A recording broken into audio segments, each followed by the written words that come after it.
See these are flooded rice paddies down here. Oh, okay. That's how they irrigate them. So there they have a stadium that they're pretty proud of.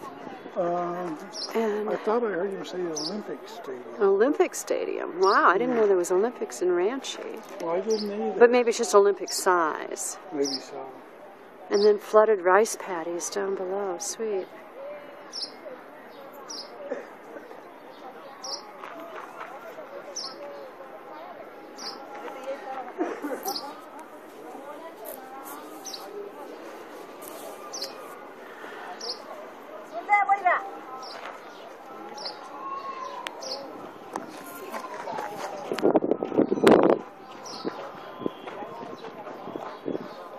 So what's significance about this temple?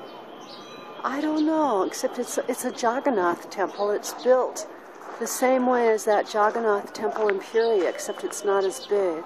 Yeah. Oh, yeah, it's nowhere near as big. Yeah. But It looks like they're renovating or something.